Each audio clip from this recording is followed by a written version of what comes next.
dos ventajas importantísimas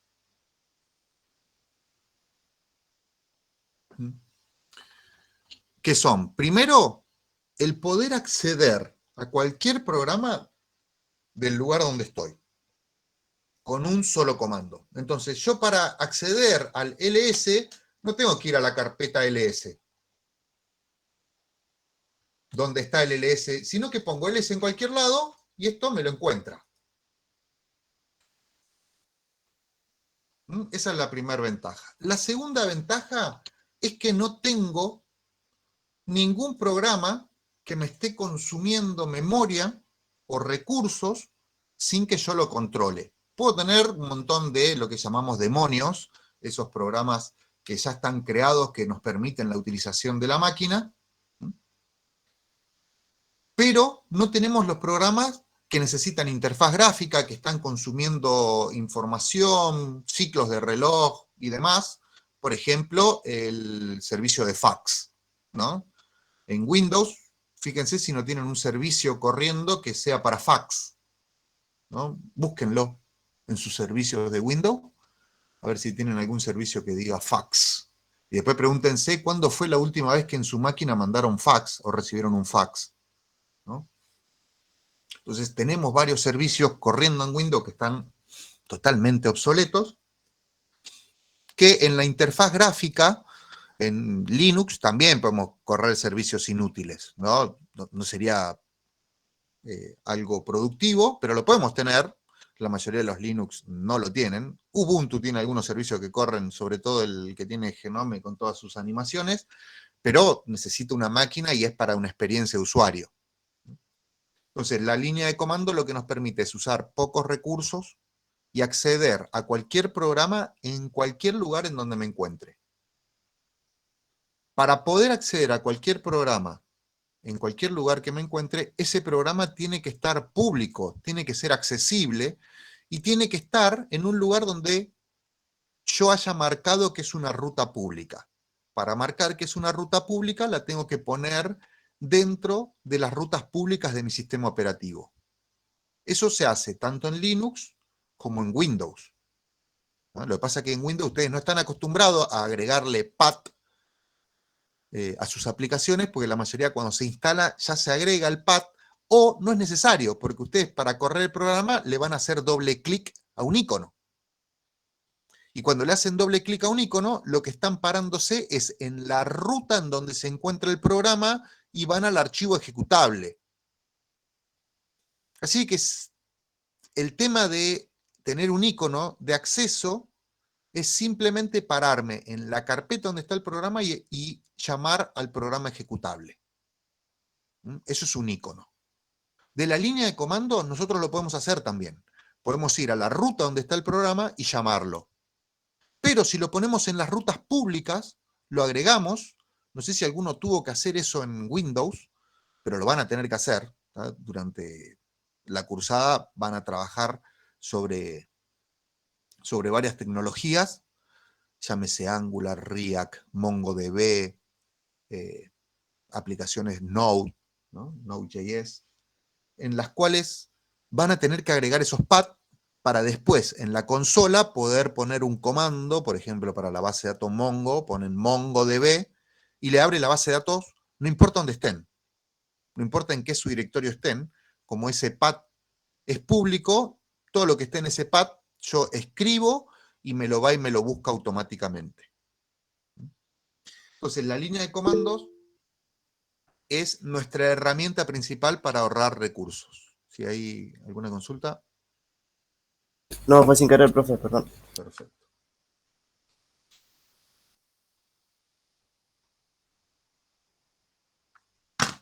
La línea de comandos es la primera interfaz que tiene el usuario con la computadora. En algún momento de la vida de las computadoras, todas las computadoras tenían línea de comandos.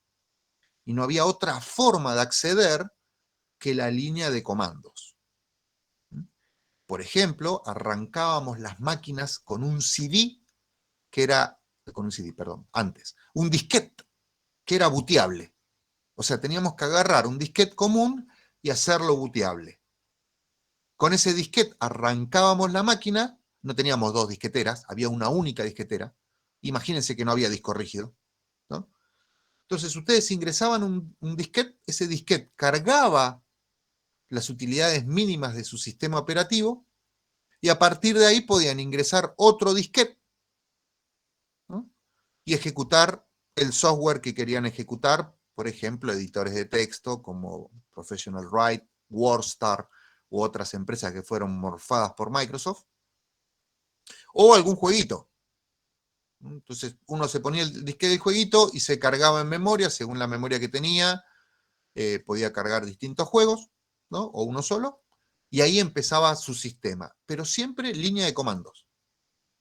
Esto cambió a partir del año 83, donde Apple fue a hacer, si no, miren la película Piratas de Silicon Valley, tiene un montón de años, pero explica más o menos qué pasó en esa época.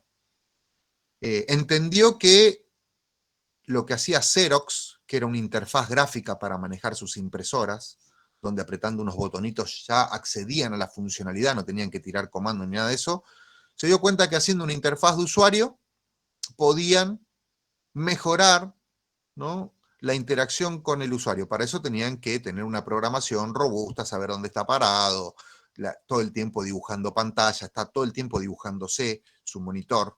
Donde mueven el mouse es un nuevo dibujo de la pantalla. Eso llegó recién en el 95 a Windows, del 83 al 95 estuvieron haciendo cosas parecidas a algo utilizable, pero si ustedes querían utilizar el sistema operativo tenían que entrar a la línea de comando y poner dir para ver los subdirectorios, format C, el famoso format C, ¿no?, que era para formatear, ¿no? Para nosotros es MKFS, Make File System, ¿no?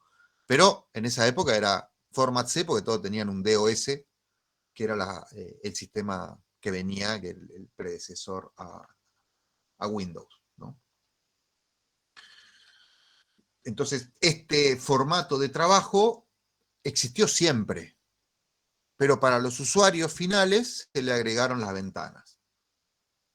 Nosotros, como usuarios finales, usamos ventanas como administradores del sistema y como manejadores de software, tenemos que manejar la consola. Ustedes ya utilizaron Git desde la consola, es el primer programa que les muestra que no importa dónde están, ustedes ponen Git y es la aplicación. Git es el git.exe. Y después vienen los parámetros. Git push. ¿Qué quiere decir el push? Que se va a conectar a internet con todos los datos que tiene acá y se los va a subir a un repositorio que yo le diga push. Si no tengo ningún repositorio aclarado en el comando, lo voy a buscar dentro de la misma carpeta porque en algún lado lo guardé cuando lo bajé. ¿No? Pero ese es el primer programa que nosotros usamos.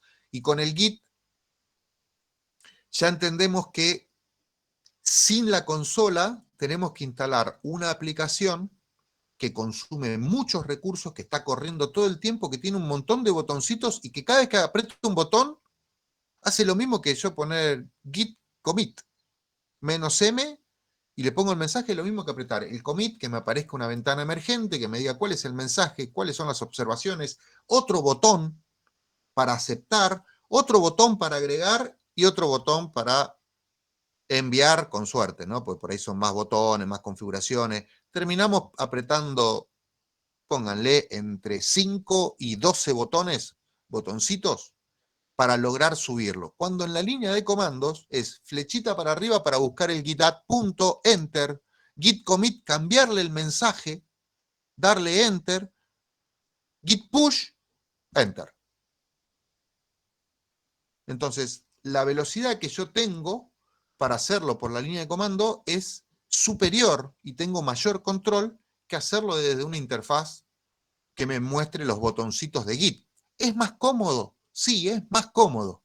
Pero cuando ustedes están desarrollando a las 3 de la mañana, lo que menos quieren hacer es abrir otra aplicación, esperar que se cargue, apretar el botoncito o hacerlo mismo desde Visual Code, ¿no? Tienen que hacer un movimiento de botoncito, hacer clic, botoncito, cada vez se mejora más y cada vez es más fácil, y se dejan de usar aplicaciones de escritorio para manejar Git.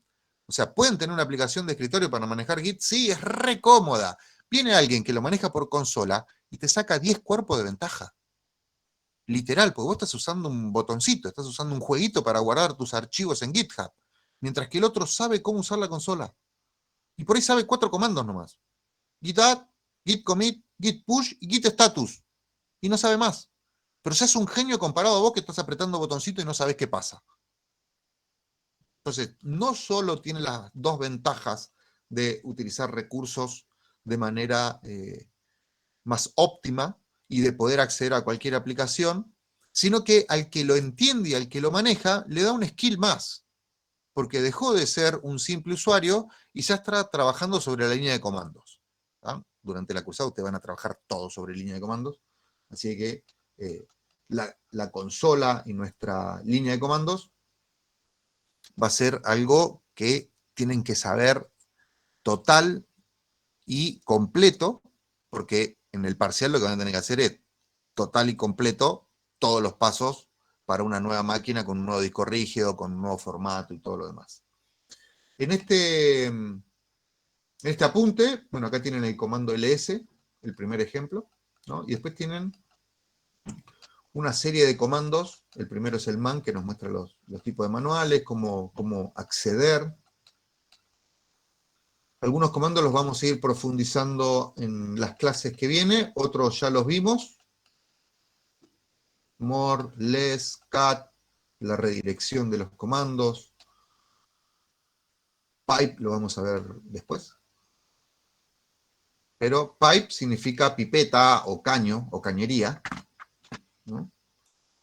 Y lo que hace es, si yo hago un ls de esto y le hago un more, me va a aparecer pausado. Entonces puedo combinar lo que devuelve una de mis instrucciones y se lo accedo a otra aplicación. Esto es muy, pero muy común en todo lo que es tecnología de desarrollo, cuando ustedes están trabajando sobre utilidades que devuelven una información. Para ustedes vendría a ser una función que devuelve algo y eso que devuelve lo toma otra función y hace algo y lo devuelve y eso se lo pasa a otra función y así.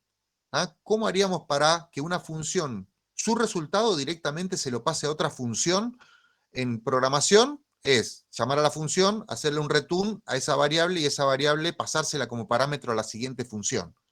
Bueno, en línea de comandos, eso se hace con un pipe. Con un simple pipe yo le estoy diciendo que en vez de tirarme un ls menos la de etc y que me liste todo, que me lo haga con un more. Y si le pongo less, me lo va a hacer con un less. Y si acá pongo history, pipe, less, me va a mostrar el history con un less.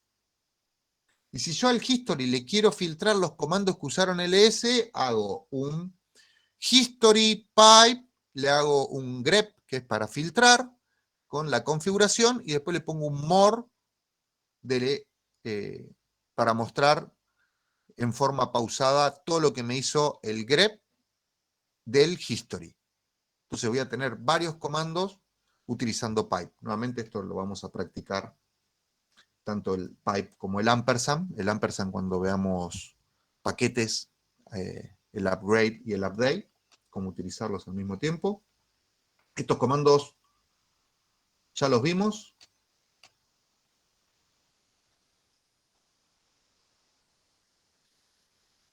El rmedir, que es lo mismo que el rm-d.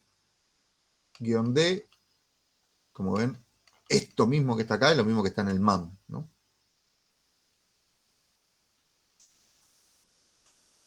Expresiones regulares con grep. También vamos a trabajar un poco con las expresiones regulares. La característica que tienen estas expresiones es que cuando uno las trata de leer, medio que no las entiende, uno tiene que armarlas, porque es mucho más fácil armar y ir descartando con una expresión regular lo que va buscando, que entender o leer una expresión regular ya armada. ¿Tá? Necesita muchísima más práctica leer algo armado que armar algo de cero. Es una de las características de las expresiones regulares. Si ustedes lo leen, dicen, acá no sé, un chino. Esta Z con el 9, el punto, y esto. Andá a saber qué quiere decir. Ahora, cuando yo lo voy armando, es más fácil de entender qué voy haciendo. Así que como práctica también vamos a trabajar con las expresiones regulares y las vamos a ir armando.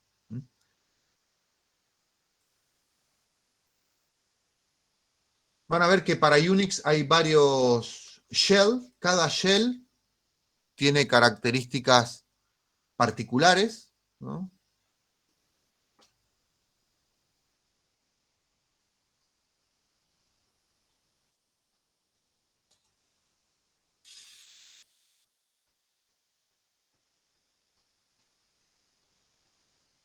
La que está buena y que después la imitan la mayoría es Terminator. Es una terminal que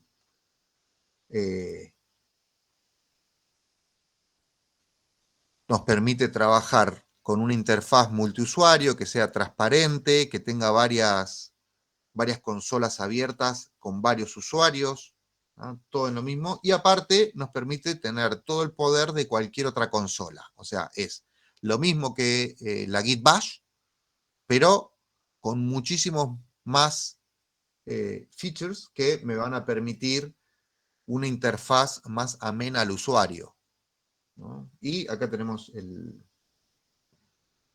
los atajos que tiene la terminal Terminator, ¿no? Pero después podemos tener Xterm, es la más liviana de todas. Es la que le viene por defecto a la mayoría de los sistemas.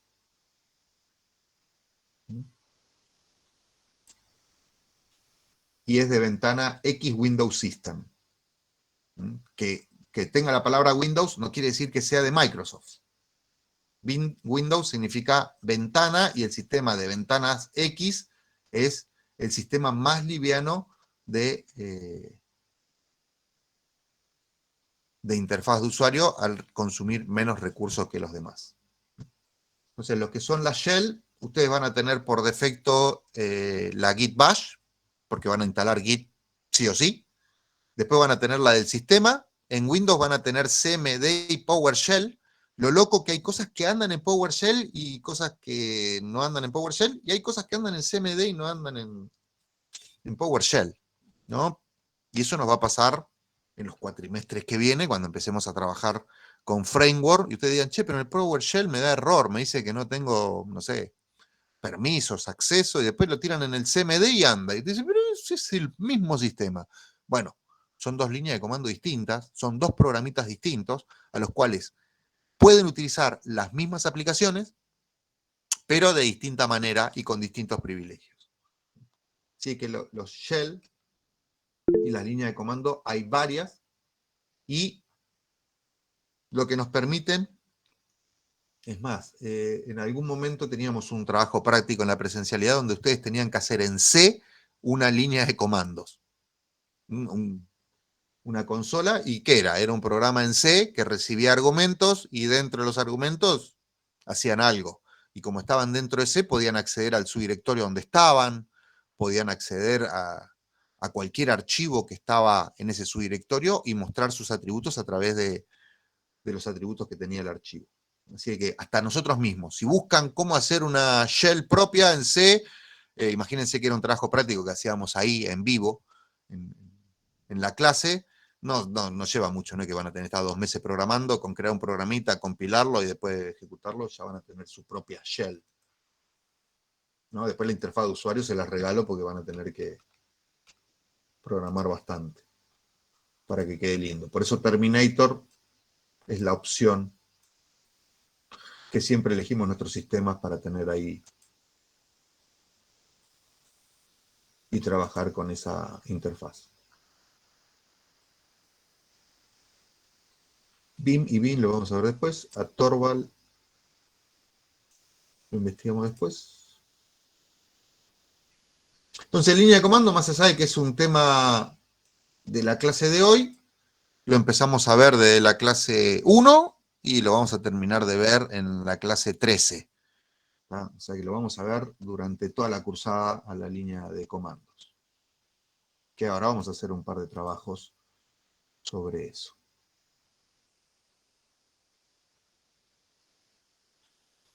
Siguiente tema, memorias.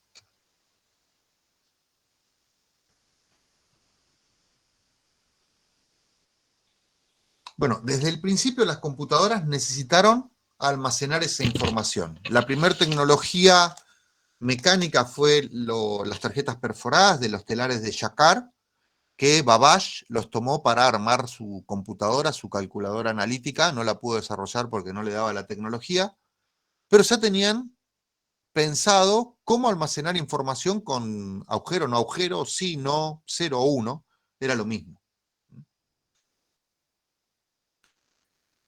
Con lo cual, el principio de las computadoras está con uno de sus pilares en lo que es la memoria. El primer problema que tuvieron que resolver, más allá de los elementos que permitían hacer cálculos o realizar operaciones aritméticas y lógicas, también necesitaban el concepto de memoria, y terminó siendo el cuello de botella. Para toda computadora, el cuello de botella es la memoria.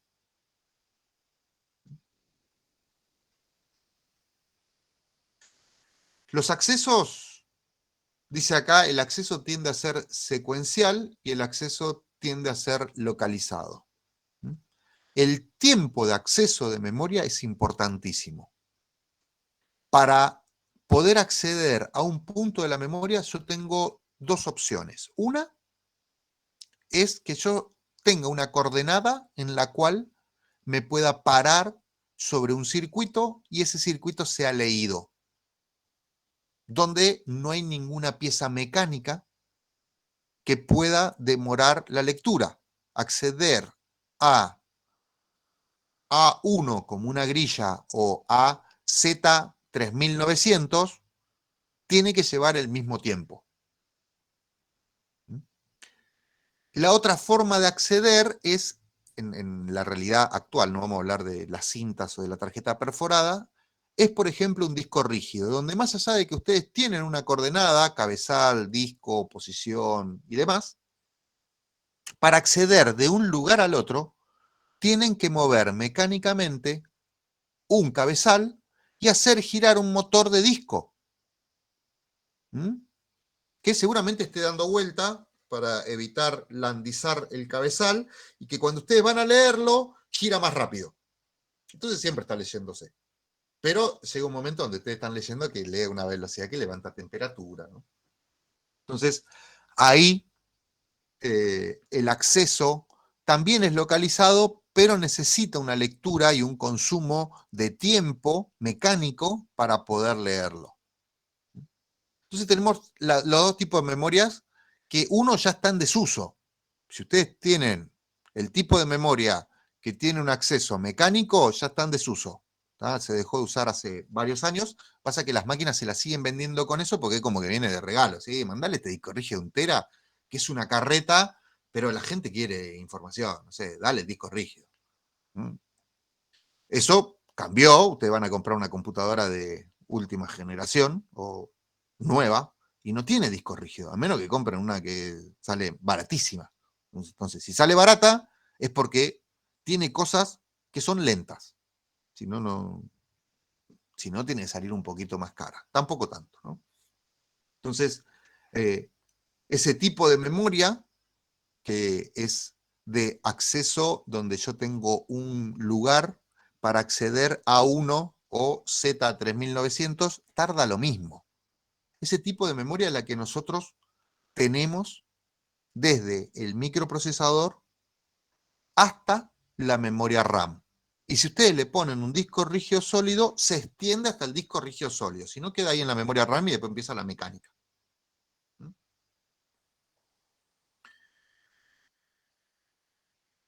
Distintos tipos de memoria dentro de nuestro microprocesador, dentro de nuestra máquina, se dividen en dos grandes grupos. Primero, los que son ultra rápidos, los que están dentro del microprocesador, y después los otros que van haciendo la lectura de los datos y cierta ingeniería para mejorar la velocidad de esa lectura. ¿No? Si ustedes piensan en un algoritmo de ordenamiento, por ejemplo, en un método de burbuja o el quicksort, lo que van haciendo en cada uno de los ordenamientos es particionar la memoria, guardar ese dato en algún lado para que no tenga que ser leído nuevamente la memoria y después reacomodar los datos no en el dispositivo físico, sino en la memoria que está corriendo, que es volátil, que es mucho más rápida, y después cuando termina de ordenar, lo baja a la memoria física. ¿Mm? Ese proceso es porque si hacemos el ordenamiento en la memoria física es lentísimo comparado con trabajar con la memoria RAM. Así que nuestros dispositivos de memoria van a tener distintas velocidades y las velocidades van a ir aumentando a medida que se acerquen al microprocesador, y a medida que se acercan al microprocesador, esas memorias son cada vez más caras. La diferencia entre un microprocesador y otro, la mayoría de las veces, es la memoria que tiene adentro y no la velocidad del microprocesador. Por ahí viene alguno y dice, no, pero es la velocidad del microprocesador, porque al tener mejor memoria, tiene más velocidad, pero el microprocesador sigue trabajando los mismos ciclos. Lo que va a cambiar es la velocidad de proceso, pero el microprocesador no es que va a andar más rápido, el microprocesador va a andar a la misma velocidad. Lo que va a cambiar es todos los recursos de memorias intermedios para mejorar esa performance y transformar de una lectura muy lenta a una que se parezca mucho más a la del microprocesador. ¿Ah? Si no, es como comprarse un Ferrari y ponerle un tráiler de sandía atado atrás y ir a la ruta con un tráiler de 15 metros lleno de sandía con una Ferrari, ¿no? ¿Para qué te compraste la Ferrari si la cargas de sandía?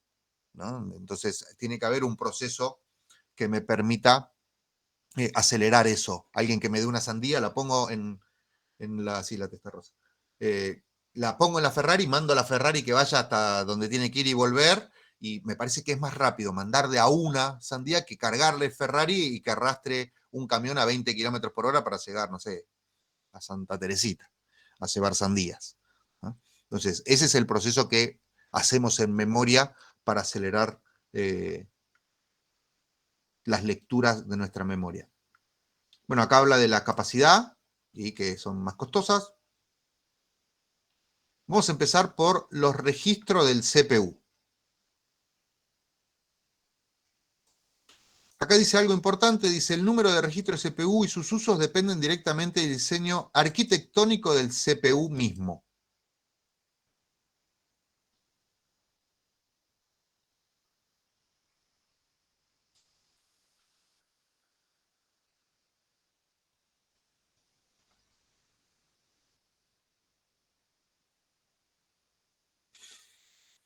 Entonces, si tengo una arquitectura que se diferencia de otra por la manera en la cual trabaja, eso me va a decir que ya los registros internos trabajan de otra manera.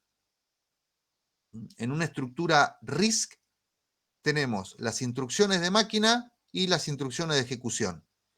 En una arquitectura CISC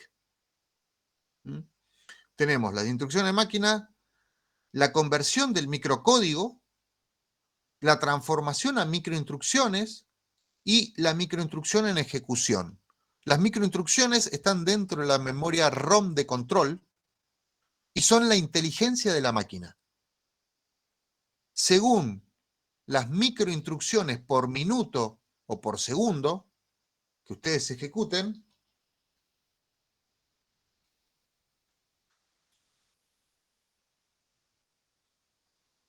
segundo que nos metemos, nos va a meter a cualquier lado.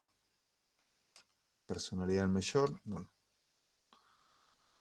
Según la cantidad de microinstrucciones que tengan, ustedes van a tener una máquina más potente o menos potente, ¿no? Y eso también aplica a los celulares. Ustedes en celulares tienen una estructura RISC, mientras que en sus computadoras tienen una estructura CISC. Por eso no pueden usar el mismo sistema operativo, porque tiene que estar compilado para otra estructura. Por eso le costó tanto a Windows hacer que ande en RISC, porque no les da. Si no, tendríamos un Windows para celulares. Hubo, pero la gente que lo usó todavía tiene pesadillas. Horrible. Rupestre.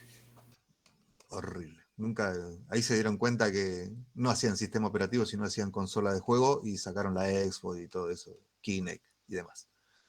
Bueno, entonces,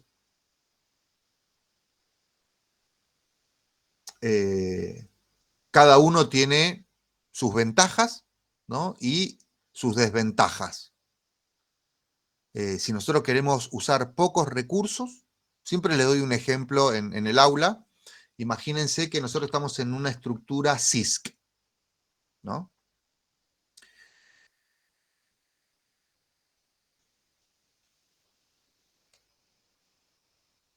Acá me parece que acá estaban los millones de instrucciones por segundo.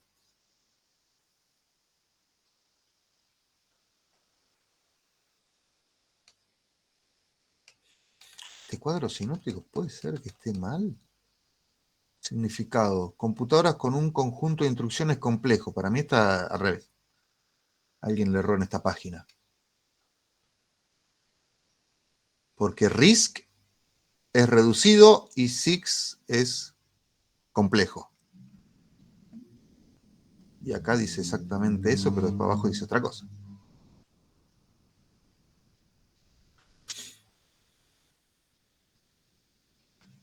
CISC, Complex Instruction Set Computer. Entonces, imagínense que yo tengo un microprocesador, que son todos ustedes sentados en el aula, y necesito que uno me diga hola. Bueno, en su computadora, cuando llamamos a la microinstrucción, para que funcione esa microinstrucción, todos los alumnos se tienen que parar, ¿m? Y todos tienen que decir hola, y yo voy a tomar el de uno de ustedes. Eso es una computadora, una PC de escritorio. Ahora, si yo tengo un conjunto reducido de instrucciones, cuando entra el microprocesador, el único que se va a parar es el que yo quiero que me salude y me diga hola. Los dos van a cumplir la función. Los dos van a hacer que una persona se levante y diga hola. Lo que pasa es que tiene una complejidad mayor, va a tener que hacer parar a todos. Y hasta le va a decir a todos que digan hola. Pero yo voy a necesitar uno solo. ¿Por qué? Porque no puede hacer algo más reducido. Tiene que utilizar todos los alumnos decir hola para que yo escuche a uno decir hola. Eso consume mucho más recursos. Si su celular tuviera esa estructura, la batería no le duraría 3 días. Si su celular tuviera ese tipo de arquitectura, sería más económico en recursos, en memoria y en microprocesador, cargarlo a la memoria RAM, que tenerlo cargado en la memoria RAM y que esté vivo ahí durante todo el día. ¿Por qué? Porque como tenemos una serie compleja de instrucciones, es mucho más fácil y más rápido cargar ese proceso a la memoria RAM. Pero consume mucha energía al tomar el dato de la memoria principal, transformarlo y pasarlo a la memoria RAM, que es algo que no tenemos en los celulares, no tenemos mucha energía.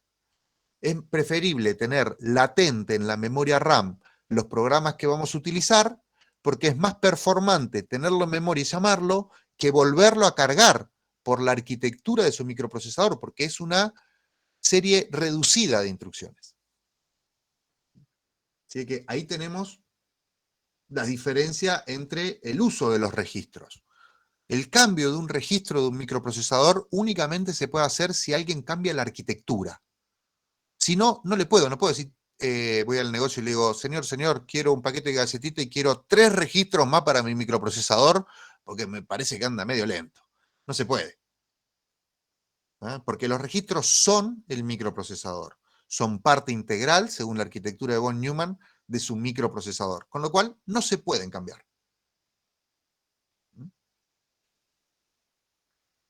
Ahora, sí hay una memoria intermedia que nos permite mejorar eso, pero tampoco hoy en día se puede ir a comprar. Yo en algún momento con mi 286 o mi 386 podía ir y comprar, che, quiero memoria caché, dame 256 KB de memoria caché, me sentía un genio, ¿no?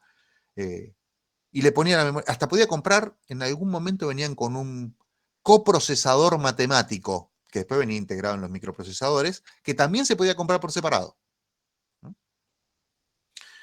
Esta memoria caché hoy en día es la que hace la diferencia de precio de su microprocesador. ¿Cómo saben ustedes que su i7 es el más rápido? Por el precio, ¿no? Primero. Pero ¿cómo hacen para comparar un i7 con otro i7? ¿Por la generación? Si están comparando solamente por generación, le están errando.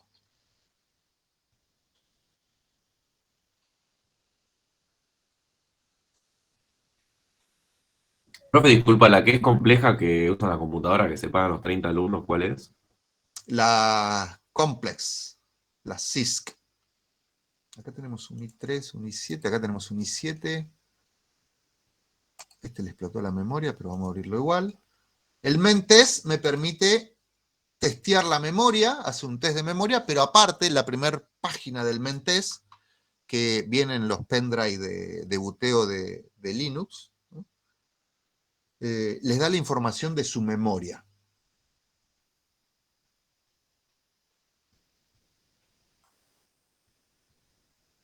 Este es un, no sabe qué era.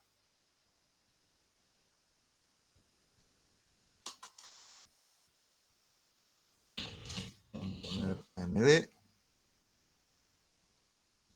Apareció el mismo. Pentium 4, Intel Core.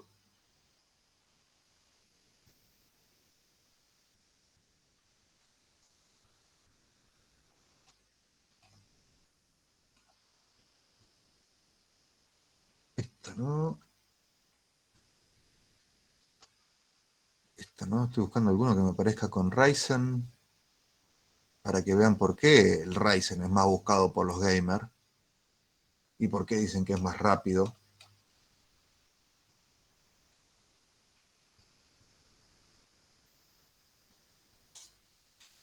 Intel.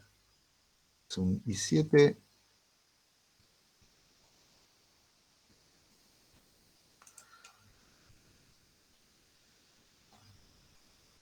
Y vamos a ver con estos que saqué, pues me parecen repetidos los mismos. Este es un Ryzen. Bueno, vamos a ver. Fíjense. Este es un i3, i7, no le interesa. O sea, le dicen, esto, o i3 o i7. ¿Pero qué es? i3 o i7, no importa, es lo mismo. Es una marca, nada más, ¿no? Tiene caché L1, 32K. Con una velocidad que es de 73.924 megabytes por segundo. ¿Está? Fíjense el número de megahertz, ¿no? Es una coincidencia, pero si ustedes hacen el doble de megahertz, le va a dar un número parecido a esto. O sea que la memoria caché trabaja al doble de memoria, al doble de velocidad de esto, más se sabe que esto es de 64, así que como esta caché L1 por ahí se puede usar por doble vía, ¿no? Después tenemos 256K de caché L2 con 43.335 megabytes, casi la mitad de esta. Caché L3 de 4.096K de 32.501 megabytes second. Ya bajó casi al 50% de la caché L1. Y después tengo la memoria RAM. La memoria RAM, una porquería. A 10.245 megabytes por segundo. O sea que si yo mi memoria RAM la hago trabajar directamente con mi microprocesador, no importa la velocidad que tenga el microprocesador, no va a andar a 3.700. Va a andar a, esto le sacamos un 0, a 1.000. me va a reducir el tiempo de trabajo a una tercera parte. Entonces, ¿para qué quiero un microprocesador tan rápido? Por otro lado, ¿por qué no le pongo una memoria RAM que vaya a esta misma velocidad? Por el precio, no me alcanzaría la plata para pagar esa memoria RAM. Si 32K a esta velocidad me sale lo que me sale un i5, imagínense si fueran megas. 32K, carísima la memoria caché. Vamos a un i7. El i7, fíjense que trabaja a una velocidad menor que el i5. ¿No? Pero los 32K, fíjense la velocidad que tiene. 102.228 megabytes. Y este tenía 73. O sea, tiene un 50% más de velocidad. Eso es lo que marca el precio. La memoria caché. Porque esta máquina va a andar más rápido que esta por la memoria caché y no por la velocidad del microprocesador. La segunda memoria, caché L2, 256, ya la caché L3 tiene un montón. Tiene el doble que tiene a esta. Y la memoria sigue siendo lenta, la memoria RAM, una porquería. ¿Ah? Por eso no usamos la memoria RAM para eso. Este es un Ryzen 9. Fíjense la velocidad del Ryzen. ¿Me voy a comprar un i5 o me voy a comprar un Ryzen? Y amigos, son de 100.000 a 340.000. Y Sí. Ahora, ¿saben por qué los gamers usan Ryzen? Ahora, ¿saben por qué cuando voy a hacer una granja para minar criptomoneda voy a usar Ryzen? ¿Ah? En el abasto está todo hecho con Razer. En el salón de juegos. ¿Por qué? 3 veces la velocidad. 3 veces la memoria caché nomás. Fíjense la caché L2. 113.000. ¿Me voy a comprar un i7? No, le voy a prender fuego a Intel. Donde vea un cartel de Intel le tiro un piedrazo. Me está vendiendo porquería. Y me la está vendiendo cara.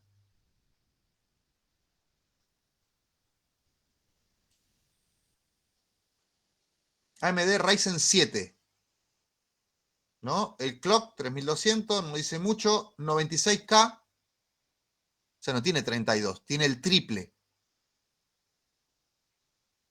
¿Tá? Ya la memoria caché que tiene acá ya es más rápida. La otra era un Ryzen 9, ¿no? Pero un Ryzen 7 ya tiene 3 veces la cantidad de memoria que tiene un i7.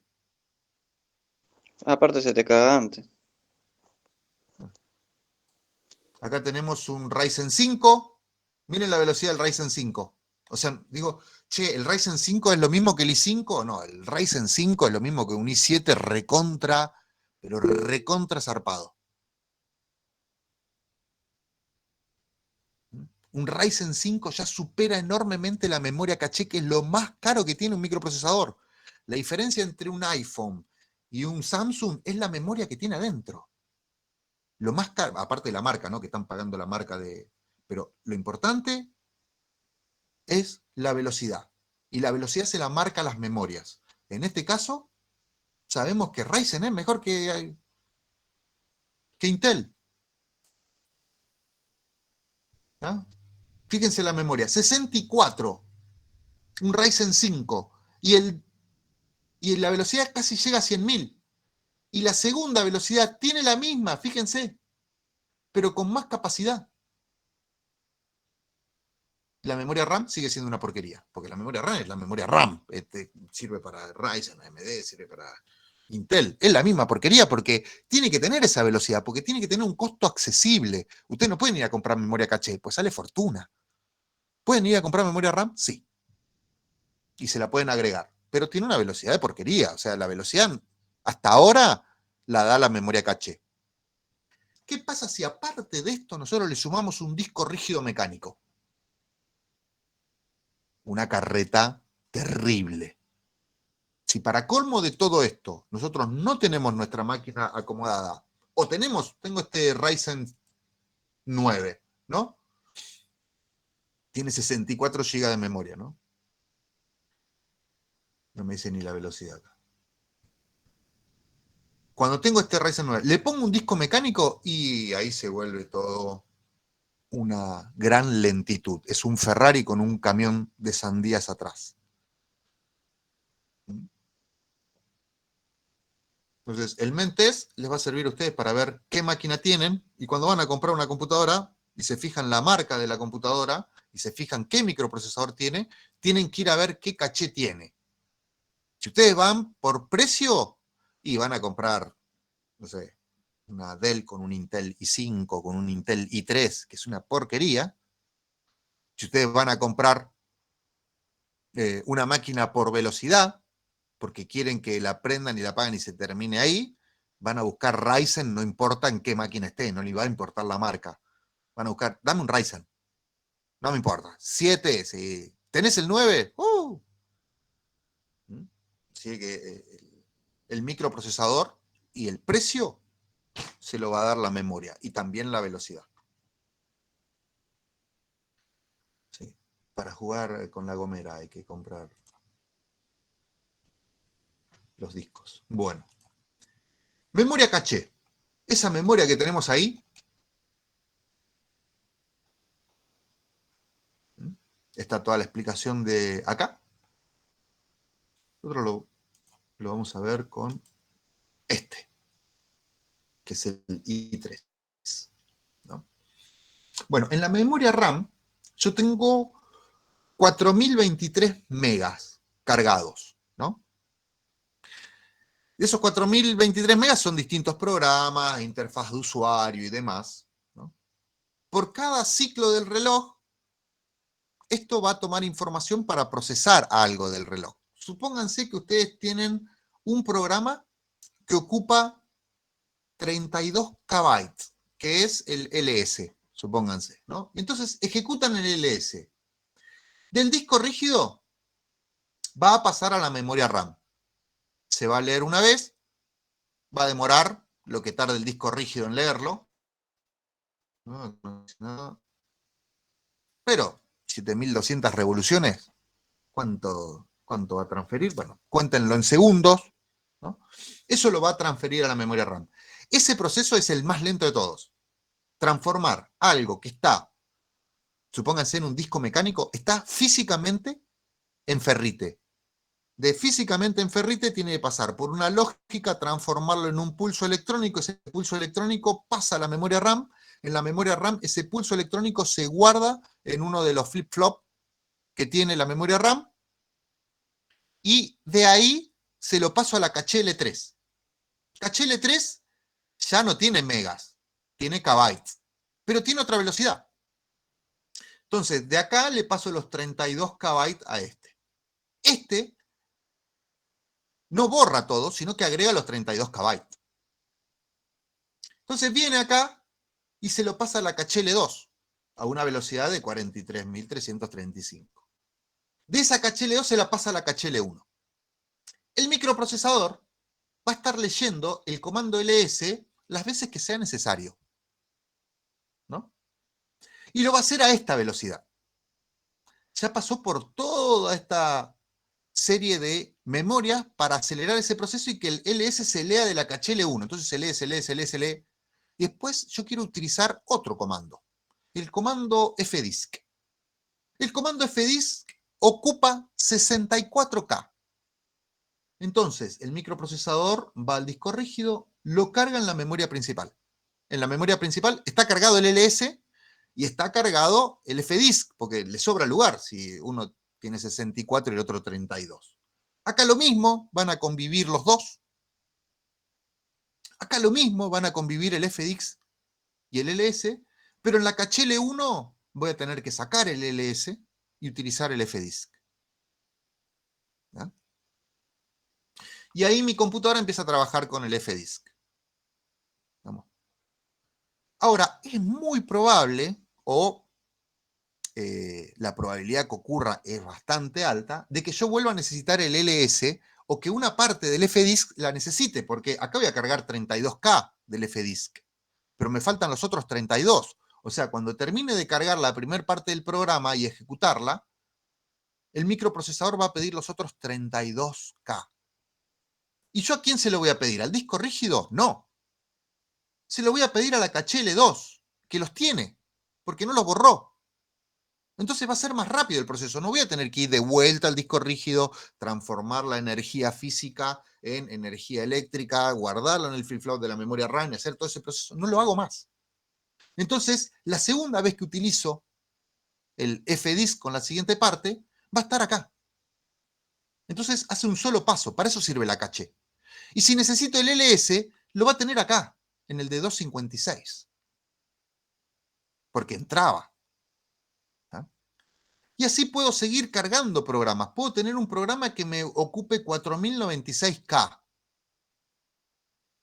Y después de esos 4096K lo voy dividiendo en 256K, en paquetes de 256K. Y esos paquetes de 256K los voy a dividir en paquetes de 32K. Y esos paquetes de 32K van a ser leídos por el microprocesador. Entonces, el microprocesador nunca lee el disco rígido, porque es lo peor que puede hacer, leer el disco rígido. ¿Mm? La memoria caché acelera el proceso guardando la información que tiene, porque hay muchas probabilidades de que vuelva a utilizar esa información o que el programa se vaya cargando de apartes. En el momento que nosotros leemos el disco rígido, tenemos el momento más lento de proceso de nuestra computadora. Y si nuestro disco rígido no es un disco rígido de estado sólido, estamos teniendo una velocidad 30 veces menor a la que tendríamos que tener, porque el disco tiene que estar moviéndose, acelera el proceso, el disco mecánico, ¿no? Acelera el proceso cuando lo voy a leer, tiene que mover los cabezales se tienen que mover del lugar, detectar los datos y transformarlos en su placa mother, en la lógica del disco rígido, a pulsos, y esos pulsos se van a tener que comunicar a través de un cable paralelo, que es el cable del disco rígido ancho. Si tienen un serial, un SATA, van a tener un cable en serie, ¿no? Como la comunicación va a ser por menos canales, pero va a ser más rápida, por eso el SATA. Así que el proceso más lento es de leer el disco rígido. Y si su disco rígido es muy lento, su máquina va a ser lento totalmente. Entonces tenemos, si nosotros nos paramos en la memoria RAM y pensamos hacia la memoria caché, lo que tenemos es un gran elemento separado en pequeños elementos para que puedan ser leídos de manera cada vez más rápida a medida que me voy acercando al microprocesador, y que esta información tenga una velocidad parecida de lectura a la que tiene el microprocesador. Porque si tengo un procesador de 3770 MHz y la memoria RAM transfiere lo que vendría a ser 1024 por cada uno de estos hertz, ¿qué hace? Estoy desperdiciando el 60% de mi microprocesador, porque voy a estar trabajando a la velocidad de la memoria RAM. Por eso necesito memoria caché. Y por eso, entre más memoria caché tengo, más cerca del microprocesador, va a hacer que esos ciclos sean más rápidos. ¿Ah? Pero nuevamente, la caché L1 está pegada al micro, es estructura del micro. O sea, un i7 con 64, tengo que ir a Intel y decirle, por favor, chicos, fabriquen uno con 64K. Porque la arquitectura que ellos diseñan tiene 32. Entonces, para cambiar ese microprocesador, tienen que agarrar el chip y armarlo de vuelta. Y todos los canales y todo eso. Todo de vuelta. Así que la memoria caché es esa herramienta que nos permite acelerar el proceso, ir tomando porciones de mi programa, ir cargándolo en una memoria más rápida para que nuestro microprocesador pueda tomarlos.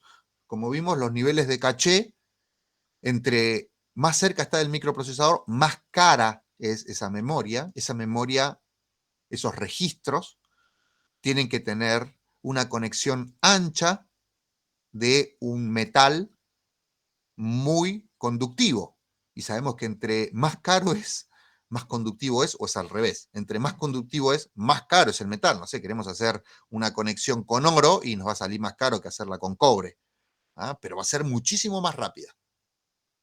Entonces, los niveles de caché van marcando cuál va a ser la velocidad final de lectura de su microprocesador. El último caché es la velocidad real de su microprocesador.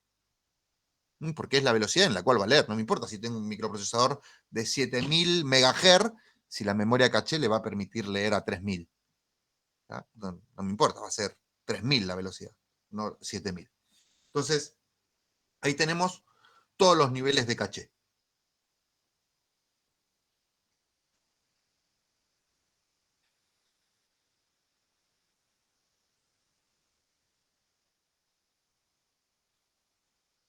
Memoria RAM.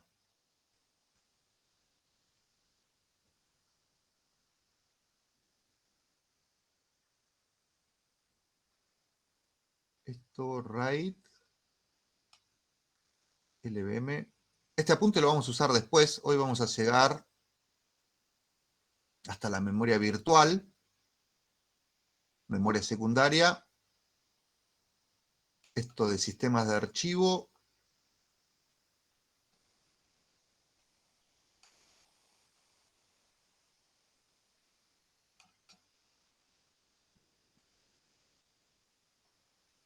De acá para abajo lo vamos a ver más adelante cuando veamos LVM y RAID. Por ahora vamos a ver solamente estas partes de la memoria. Profe, ¿cómo se llamaba lo que acabaste de buscar? Que... Memtest, ¿esto? Sí, Memtest. Así. Test de memoria. gracias.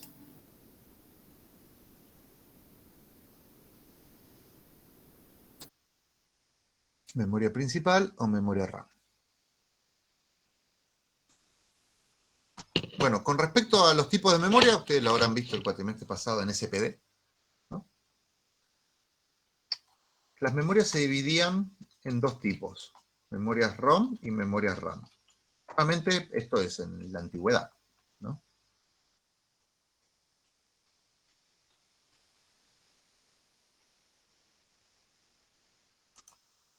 A ver este cuadrito. Random Access Memory. Acá tenemos el árbol, ¿no? De donde tenemos las memorias RAM por un lado y las memorias ROM por otro. Tenemos la ROM, la PROM, la EPROM y la EEPROM, ¿no? La ROM, que ya venía grabada desde la fábrica, la PROM, la que es programable, la EPROM, electrónicamente programable, y la EEPROM, que es electrónicamente borrable y programable. Y por otro lado tenemos las SRAM y DRAM, que son, según si tienen puerto de entrada y de salida por distintas vías, ¿no? Tienen una conexión de entrada y de salida de datos separada, ¿no? Y las que se usan para video. Esta definición, bueno, acá tienen todos los cuadros de esto. Esas definiciones de RAM y ROM quedan como obsoletas cuando empezamos a pensar en nuestras definiciones de memoria RAM, ¿no?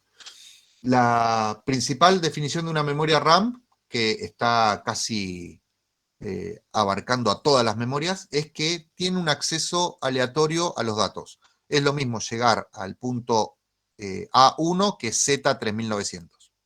¿No?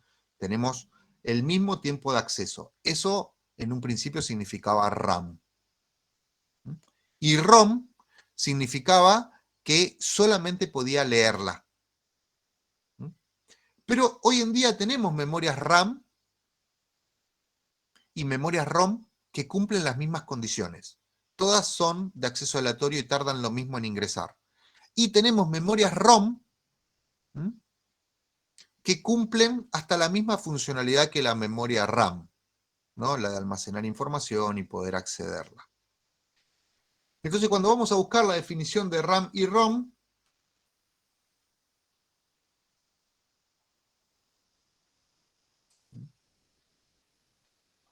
nos van a dar una definición que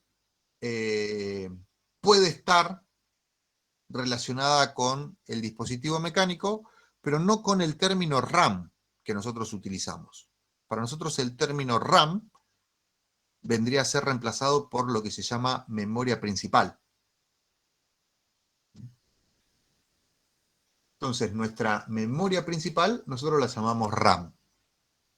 Pero un pendrive, por la definición de Random Access Memory, que es RAM, también es RAM. Pero no es memoria principal. Y también es ROM, porque no se borra. Entonces, suele traer muchas confusiones que RAM englobe a muchas cosas, ¿no? Que ROM englobe a muchas cosas y que se solapen entre ellas, ¿no? Si ustedes ponen un pendrive, ese pendrive puede almacenar la información y la va a mantener a la información por unas compuertas, lo que contiene son los electrones, y por cada vez que se lee, se tiene que volver a escribir. Eso es un pendrive. Entonces, cada vez que leo información, lo que estoy haciendo es extraer esos electrones, pero antes de irme tengo que devolverlos, ¿tá? Para que quede cargado y yo saber que ahí había un 1.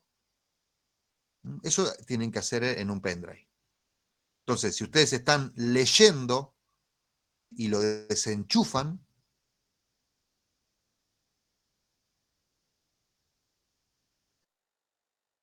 eso que acaban de leer, cuando sacan el pendrive, todos esos bytes que habían leído quedan vacíos, porque ustedes lo acaban de leer y no lo acaban de cargar de vuelta. Eso es lo que ocurre cuando ustedes desenchufan un pendrive que se está utilizando. Si ustedes lo sacaron justo antes de que escriba lo que acaba de leer, esa información se perdió. Ahora, si ustedes desenchufan el pendrive y el pendrive no estaba leyendo nada, no le pasa nada, eso es desenchufar, seguro. Si lo desenchufa y no está leyendo nadie, ¿por qué se va a romper? Si no hay nadie leyéndolo, no es magia esto, no es, lo desenchufaste, se te va a romper, mala suerte. No, se te va a romper si justo estás haciendo el proceso de lectura y te olvidaste de hacer el de escritura, o el proceso no le diste tiempo para que haga el de escritura. ¿Cuántos bytes se te pueden romper? Pocos, pero justo por ahí en el principio del archivo y te mató el archivo, ¿no? Entonces tenemos ese mismo proceso. En la memoria RAM, en la memoria principal, es constante. Con lo cual, la información que yo tengo en mi memoria RAM es totalmente volátil. Si yo corto la energía, esa memoria se vacía, ¿tá? En los pendrive hasta venían con unos pequeños capacitores antes para mantener la información. Ahora en un pendrive es todo chips, ¿no? Pero respeta el mismo principio que las memorias principales. La memoria RAM es volátil, necesita estar con energía todo el tiempo. Por eso para criminalística y para cibercrimen, las memorias RAM no tienen ningún valor, no se le puede sacar ninguna información a la memoria RAM una vez que está apagada la máquina. Por eso, en los procedimientos que se hacen de cibercrimen, si se encuentra una computadora prendida, no se puede apagar. Hay que llamar al perito y el perito tiene que hacer un dump de la memoria. Que quizás si ven PHP en algún momento de sus vidas, hay una instrucción que se llama bardump, o descargado de la variable, ¿no? Porque esa memoria RAM es volátil. Entonces tengo que guardar esos bytes, y no solo es volátil, sino que tiene el código ya para ser ejecutado. O sea, si yo tengo en el disco rígido una información, para transformarla a la memoria RAM, tengo que descompilar esa información, traducir a instrucciones máquina y guardarlo en la memoria RAM como instrucciones de máquina, ya interpretadas. O sea que cuando yo leo la memoria RAM, no estoy leyendo lo mismo que está en el disco rígido, pues es algo que es transformado a un formato entendible por el microprocesador para ser ejecutado. O sea que no está ni ofuscado ni compilado, está listo para ser ejecutado. Así que es muy importante la memoria RAM en cibercrimen, cuando se toma una máquina y está prendida, porque hay mucha información que es muy posible que ni siquiera exista en ningún otro lado, que es información volátil. Así que nuestra memoria RAM, que es volátil, que es el primer paso para transformar código fuente en algo ejecutable. Es el primer paso, la memoria RAM. Después de ahí pasa la memoria caché y demás. Pero el primer paso es la memoria RAM, es volátil, es nuestra memoria principal, y no significa literalmente RAM, Random Access Memory, sino que nuestras memorias RAM son la memoria principal de la computadora. Pero, nuevamente, planeta, redondeta y todos esos términos que usamos, estaban muy arraigados a los principios de la computación, lo que era RAM y ROM. Después se abrieron los criterios. Acá tienen todo el proceso. Discos duros. Fíjense acá, movimiento del brazo de acceso 5.5 milisegundos. Rotación del disco 1 milisegundo. Lectura y escritura de datos cabezales 0,0 milisegundos. Transferencia de datos hacia electrónica del disco 0,3 milisegundos. Un montón de tiempo. Si sumamos todo esto por cada dato que queremos leer, no sé, supónganse tienen una base de datos. Y esa base de datos tiene, por ejemplo, para el usuario tiene la tabla localidad, la tabla carrera, en la carrera que se anotó, y la tabla provincia, y el usuario, ¿no? Entonces yo quiero saber, ¿el usuario en qué localidad, en qué provincia y qué carrera hizo? Bueno, son 4 ciclos enteros de esto. Todo si tengo un disco rígido mecánico. Ahora, si mi disco rígido fuera como la memoria RAM, ¿no sería más rápido? Sí. Eso se llama SSD. Es un disco o flash ROM o pendrive. Si ustedes enchufan un pendrive en su computadora y Windows le da la opción de, ¿querés acelerar tu máquina? ¿Querés usar este pendrive para acelerar el proceso de lectura de...? Eso le está diciendo, tenés un disco rígido que es una porquería. Eso le está diciendo Windows cuando le dice, che, ese pendrive anda más rápido que tu disco rígido. ¿Por qué? Porque el pendrive tiene la misma tecnología que el SSD. Como toda tecnología tiene una vida útil. La de los discos rígidos mecánicos estaba establecida, había un promedio por las vueltas que daba, la temperatura que usaba, las lecturas que hacía, el ferrite y demás. Los discos SSD también tienen una cantidad de lecturas. Por ejemplo, el SSD Blue versus Green. No sabe de qué marca, ¿no? Pero de Western Digital. ¿Qué diferencia hay entre una y otra? ¿No?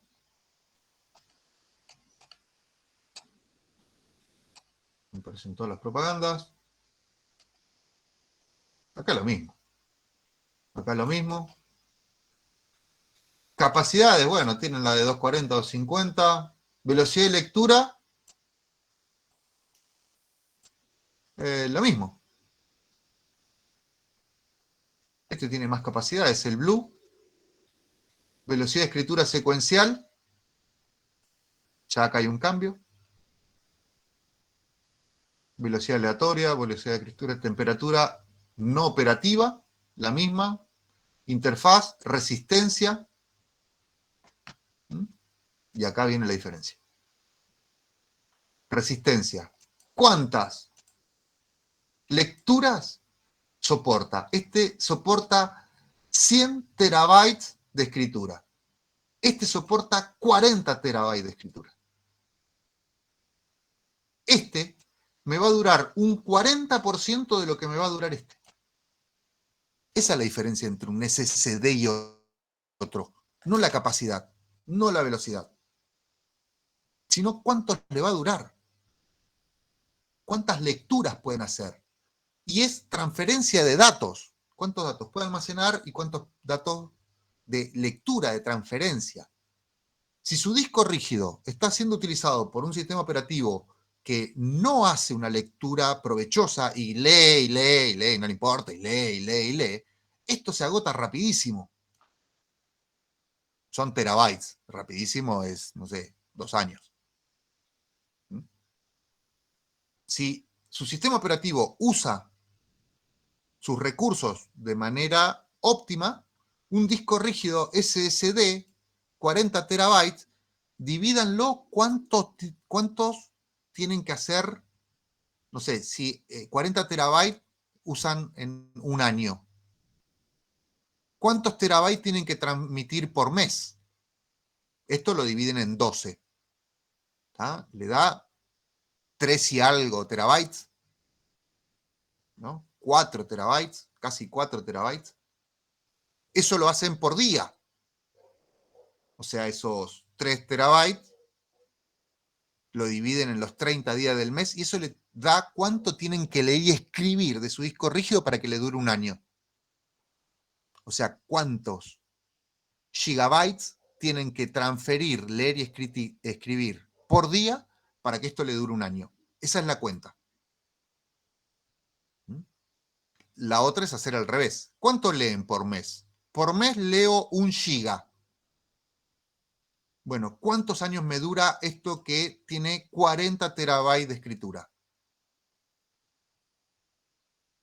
Entonces, ¿me conviene comprar este que me va a durar cerca de 25 años? ¿O me conviene comprar este que me va a durar cerca de, no sé, 9 años?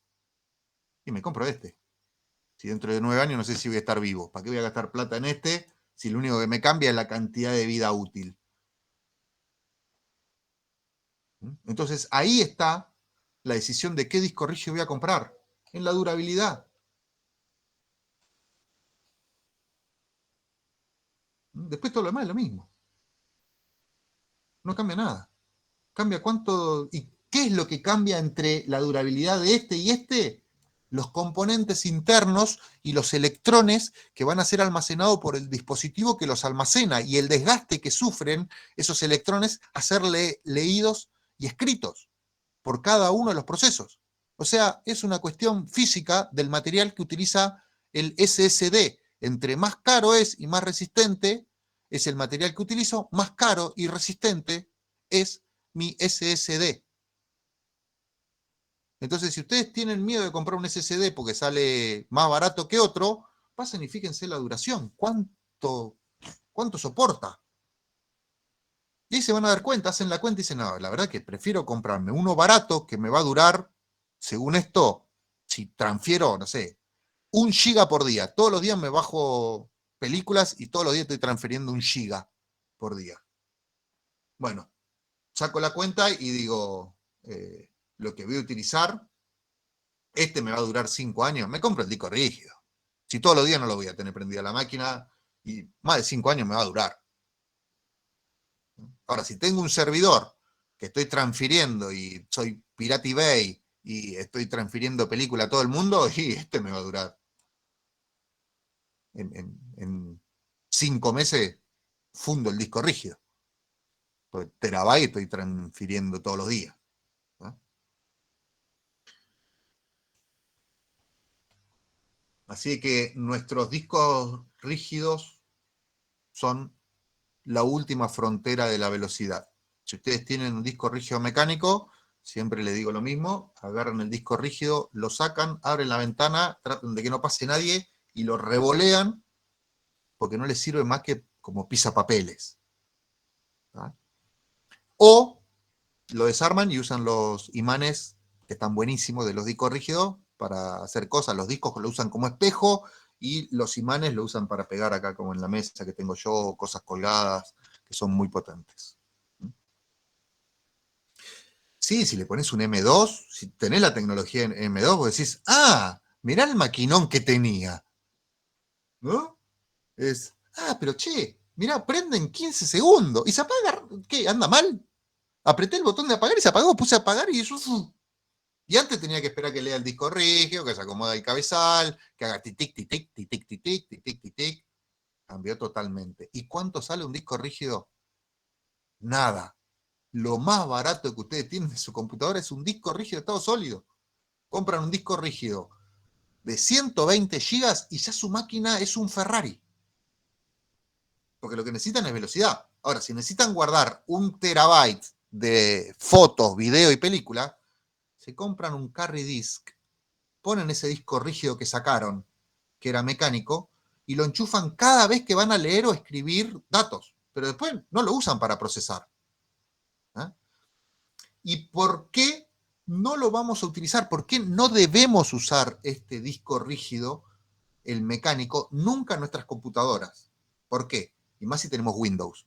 Sobre todo si tenemos Windows. Como Windows tiene muchos sistemas cargados, muchos servicios cargados, que ustedes ni saben qué están haciendo esos servicios, lo que pasa es que la memoria RAM se agota. ¿Y cuál es el proceso que nos permite usar memoria que no es RAM como si fuera memoria RAM? Para eso tenemos que tener una ingeniería, ¿no? Pero como les dije, yo de mi disco rígido paso a la memoria RAM, pero para hacer eso tengo que descompilar, tengo que descifrar el código y pasarlo a código máquina para que lo ejecute. Eso es tiempo de microprocesador. O sea que hay algún proceso en el cual yo estoy pasando esa información y la estoy poniendo para que sea ejecutable. Entonces, en mi disco rígido tengo un código hexadecimal compilado, ofuscado para que nadie lo entienda, y eso lo paso a memoria RAM a un código que va a entender mi computadora. Eso consume recursos. Entonces, lo que yo necesito es, si me quedo sin memoria RAM, no puedo tirar el programa que acabo de utilizar, no sé, utilicé 10 microinstrucciones para transformar ese código que está en el disco rígido a algo ejecutable. ¿No? Y no lo quiero hacer de vuelta, pues ya lo hice, y aparte necesitaba algunos procesos, permisos y demás, y ya lo tengo. Ya tengo el código para ser ejecutable, pero me quedé sin memoria RAM. Y viene un programa que es un jueguito o es el servicio de fax de mi Windows y me dice, che, necesito la memoria. ¿Sabes qué? Necesito la memoria. Un ciclo nomás. Es un ciclo de reloj. Uso la memoria RAM y después te la devuelvo. Y vos decís, pará, si me usás la memoria RAM, yo tengo que ir al disco rígido de vuelta, transformar, desofuscar, descompilar y hacer ejecutable todo ese código de vuelta. No, ese trabajo no lo quiero hacer de vuelta, porque es muchísimo trabajo. Entonces, ¿cuál es la solución?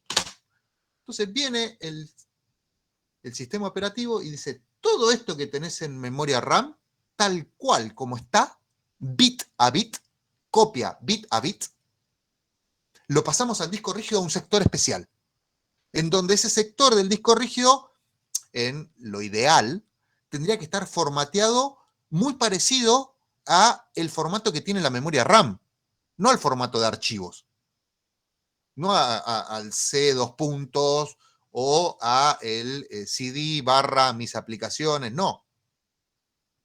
Lo transformás bit a bit en un código binario que después, cuando lo subís a memoria RAM, no tenés que desofuscarlo, no tenés que descompilarlo, no tenés que entenderlo, ya está, ya lo tenés.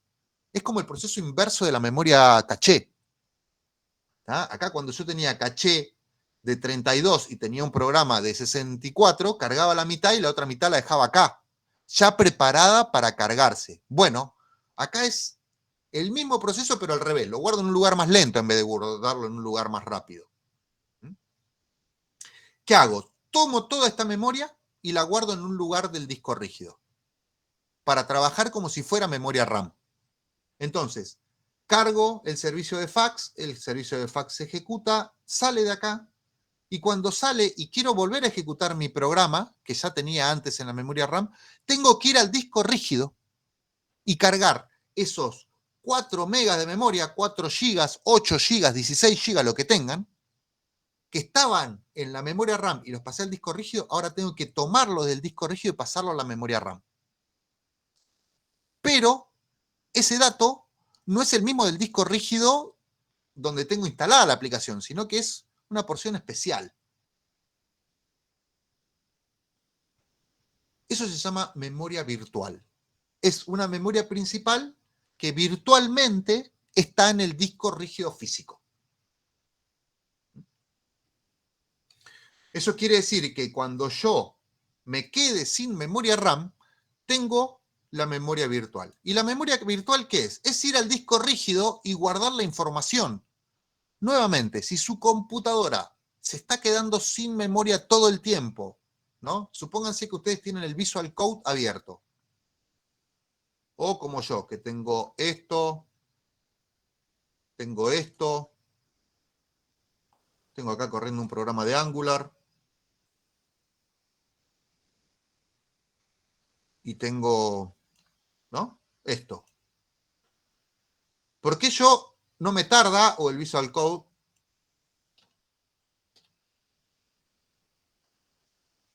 también abierto, ¿no? Profe, ¿y Angular qué? Que lo escuché nombrar varias veces, ¿un lenguaje también? Sí, es TypeScript con esteroides. Profe, Diga. ¿cuánta RAM tenés? Yo acá tengo 8, pero tengo un disco rígido M2 y un SSD. Entonces, cuando yo paso de una aplicación a la otra, y la aplicación, mire que está cargada, yo estoy navegando en un montón de navegadores, tengo WhatsApp, la plataforma abierta, el virtual, tres cuentas de correo. ¿Por qué puedo cambiar de una aplicación rápidamente a otra? Porque si yo tengo memoria virtual, esa memoria virtual va a estar en un disco que es muy parecido a la memoria RAM, que no va a ser un disco duro mecánico, sino que va a ser un disco SSD. Entonces mi memoria virtual es aún más rápida que la memoria que yo tenía en disco mecánico.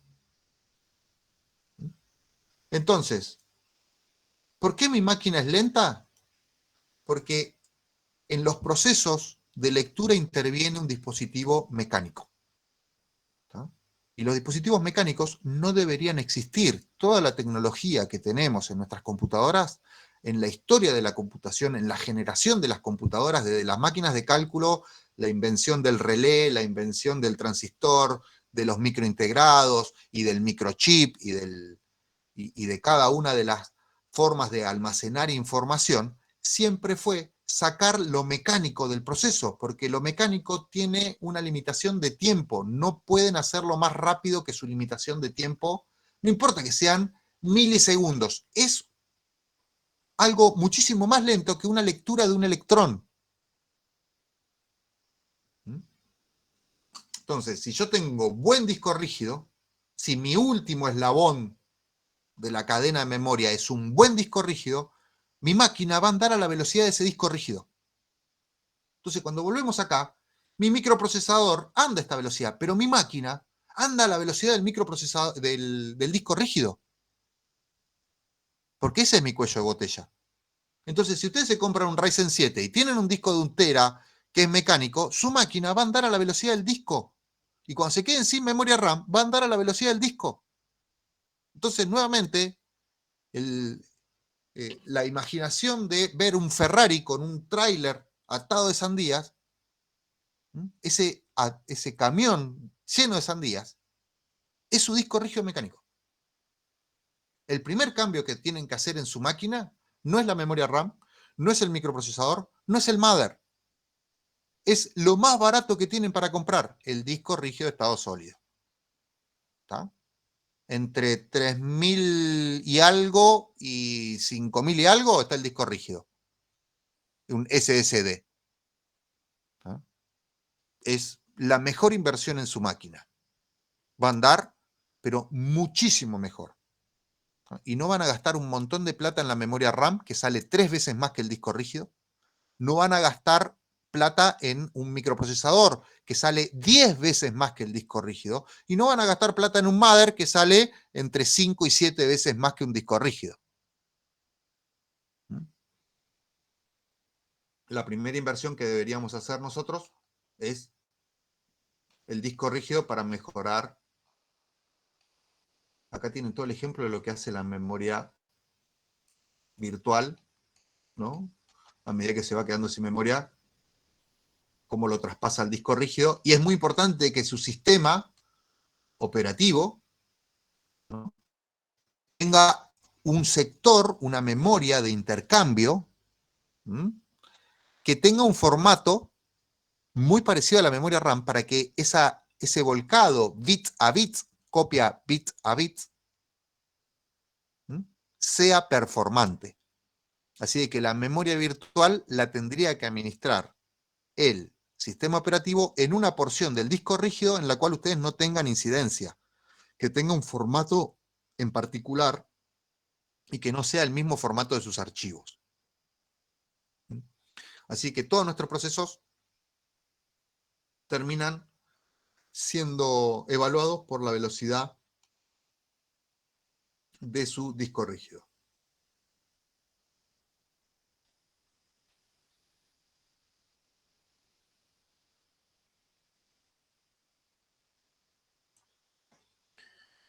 Bueno, una vez que llegamos al disco rígido, y estamos hablando de un formateo especial, ¿no?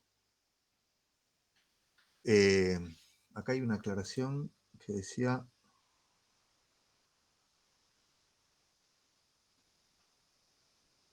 disco de estado sólido, dice por sus siglas en inglés, Solid State Disk, si bien no es un disco rígido. Listo, genial. Seguimos con el concepto de planeta y vivimos en una redondeta. Le decimos disco de estado sólido y no es un disco.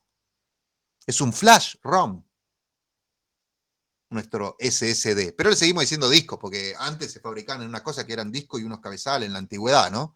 Eran unos discos, distintos cabezales y todo eso que tienen ustedes algunos en sus máquinas, que es de la antigüedad. Le vamos a seguir diciendo disco. Comprame un disco M2 y vos lo ves y es una memoria RAM, ¿no? ¿Vieron los discos M2? ¿Cómo son? Es una memoria RAM.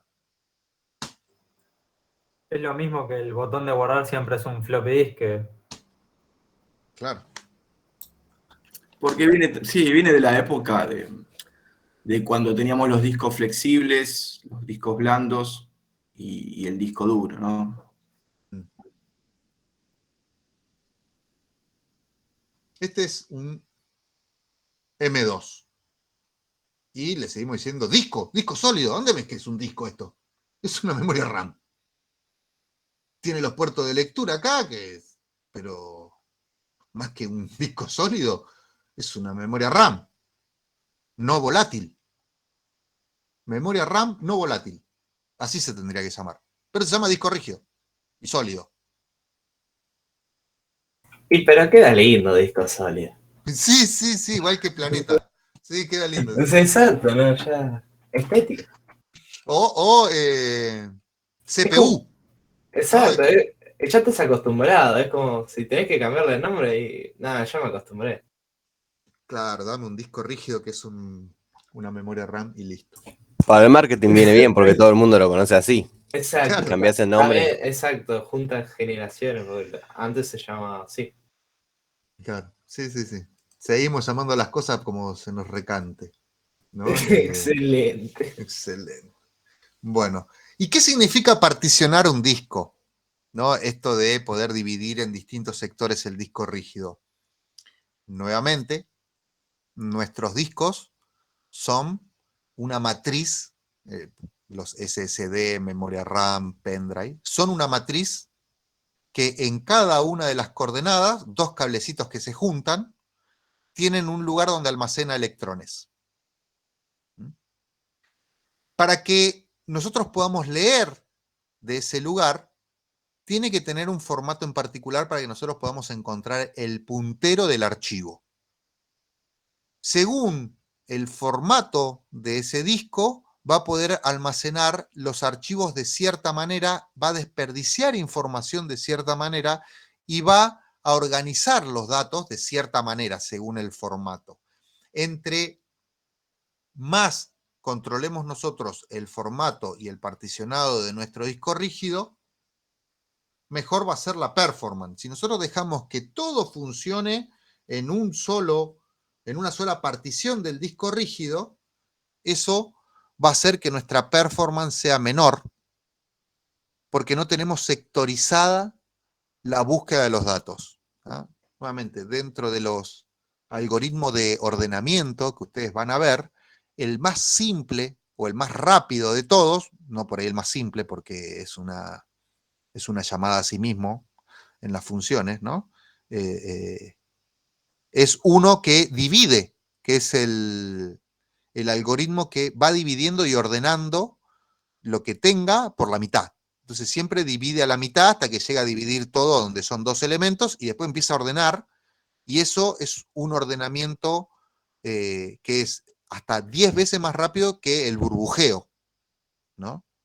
¿Y eso por qué es? Porque separa los procesos en procesos más pequeños y no hace un proceso grande. Como todo programador, sabemos que si hacemos muchos procesos pequeños controlados, que logran hacer una funcionalidad más grande, para hacer algún cambio es más fácil que tener todo escrito en una sola funcionalidad. Al particionar los discos rígidos pasa exactamente lo mismo. Y previenen errores. Por ejemplo, nosotros podemos tener particionado nuestro disco rígido, que era lo más común, para tener distintos sistemas.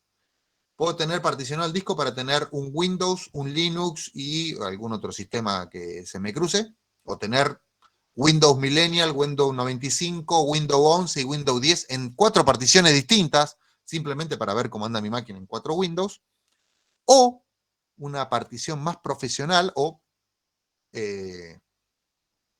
gamer, se podría decir. Una partición tengo el sistema operativo, en otra partición tengo los juegos. Se terminó mi partición gamer, ¿no? Entonces no me ocupa el mismo lugar. Si soy un administrador de sistemas, la carpeta que va a estar controlada por los usuarios, o sea, todo el home, va a estar en una partición del disco rígido. Entonces, cada vez que vas a trabajar con el home, va a trabajar en esa partición, en ese lugarcito que yo le reservé para trabajar con el home. Después, el boot lo voy a poner en otro lugar, en una porción más chica, donde solamente se lea cuando va a ser el boot. Entonces, en el mismo sistema operativo, puedo particionar mi disco rígido y que cada partición esté montada en un subdirectorio en particular. Entonces, ¿qué pasa si el home lo saturo de información? ¿No? Hay unos virus, por supuesto que en Linux no hay virus, pero hay unos virus que se llaman gusanos. Los gusanos se reproducen solo y uno de los problemas que ocasionan es que saturan la memoria, nos quedamos sin memoria.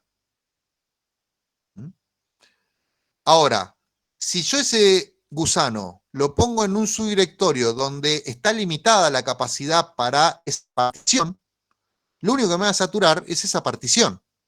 Y les digo gusano porque es un malware, pero también lo pueden hacer ustedes. O sea, empiezan a bajar películas en su home y se bajan, no sé, 10 películas de 4 GB. Listo, 40 GB. Colmaron el disco rígido, su sistema, si está todo en el mismo disco rígido, no enciende, ni arranca, porque necesita escribir en el disco rígido los dispositivos, dónde están, el acceso, todo eso lo necesita escribir. Y si no tiene lugar en el disco rígido, su sistema no va a arrancar.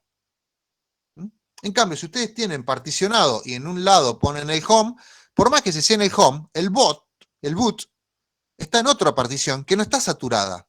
O sea, siempre va a arrancar. Porque logré separar en particiones distintas carpetas de mi sistema operativo. Entonces, en la partición de un disco rígido puede tener distintas utilidades y distintos niveles. La más simple, lo particiono en 2 o 3 partes. En una pongo el sistema operativo, en otro pongo fotos y en otro pongo los juegos. La siguiente es, particiono en varios en mi sistema operativo. En uno instalo Linux, en otro instalo Windows y en el otro lo tengo compartido, que cualquiera de los dos lo puedan ver. Entonces puedo trabajar con los dos sistemas. La otra es bajarme una imagen de OS Boxes y fijarme cómo está particionado. Y nosotros ya sabemos cómo hacerlo. Ponemos fdisk, dep/sda, y nos va a mostrar cómo está particionado ese disco. Y ahí vamos a ver cómo lo particiona alguien que está armando un Linux. Y van a ver que tiene particionado el disco en varios lugares con distintos tamaños, algunos con tamaños muy chicos, casi irrisorios, pero que sirven para almacenar esa porción del código del sistema operativo. Y hasta tienen una partición especial para hacer ese proceso de swap entre la memoria RAM y la memoria virtual para que sea más rápido. Así de particionar, que es lo que vamos a hacer nosotros hoy, nos va a permitir armar, primero, particiones primarias, que son las que arrancan, que se localizan en un sector del disco rígido que no tiene mucho espacio, pero que es lo primero que se lee. Entonces, imagínense que ustedes entran a un edificio y tienen un portero electrónico. Y el portero electrónico tiene los timbres, pero no tiene más información que el piso. No le dice el nombre y el apellido de la persona. Los redirige a que ustedes toquen el timbre y ahí pregunten el nombre de la persona. ¿No? Entonces ustedes tienen el acceso al puntero, apretan el botón y dicen, ¿cómo te llamas? Juan Pérez. Listo. Ahí está Juan Pérez. En las particiones primarias ocurre exactamente lo mismo. Ustedes tienen 4 lugares. Y esos 4 lugares van a poder tener información. Todo lo demás se usa para escribir el resto. Pero estos 4 lugares se usa para escribir la información de dónde empieza esa partición. Entonces, por ejemplo, estos 4 lugares, en este caso, va a tener 2 ocupados. Uno para la primaria y otro para la extendida. Quedan 2 lugares libres, pero no queda más lugar físico en el disco rígido. Así que no los necesito usar. Es más, muchos de ustedes usan una sola de esas particiones, que es con la que arrancan. Si ustedes no tienen su disco particionado, de las 4 particiones, de los 4 punteros a las particiones primarias, usan uno. Y ese puntero, acá me va a indicar que esta es la partición primaria y va a arrancar por ahí, y después le va a indicar que tiene otra partición que no es primaria, o sea, no puedo ponerle un sistema operativo, porque la partición extendida virtualiza el disco rígido. Eso quiere decir que cuando yo hago una partición extendida, adentro le puedo crear particiones muy similar a la partición primaria, iguales características, lo único que ninguna de estas particiones lógicas podría arrancar la máquina. Podría, porque eso depende de qué controlador le ponga, y con Lilo puedo hacer que arranque de cualquier lugar, y puedo hacer que arranque de 32 lugares distintos y tener 32 sistemas operativos en mi máquina. ¿Ah? Más allá de que mi disco rígido me permite tener solo 4. Pero nuevamente, el disco rígido es un puntero, tiene 4 punteros, supónganse que acá arriba tiene 4 punteros. El primer puntero va a apuntar acá, como partición primaria. El segundo puntero va a apuntar a todo esto, a donde empieza todo esto, no a todo, a donde empieza. Y esa va a ser la partición extendida, y después tengo 2 lugares más que están vacíos. No los estoy usando para nada. Ese es el Master Boot Record. Es el registro de dónde está el inicio de mi máquina. Así que el disco rígido también virtualiza dentro de sí mismo como si tuviera varios discos rígidos. Para eso tengo que crear una partición extendida y dentro de la partición extendida ir creando todas las particiones lógicas que son las utilizables. La partición extendida no la puedo usar para nada si no tiene una partición lógica adentro. Y ojo en Linux, porque si le ponemos formatear, por ejemplo, esto es SDA. Eso es SDA1 y esto es SDA2. ¿Ah?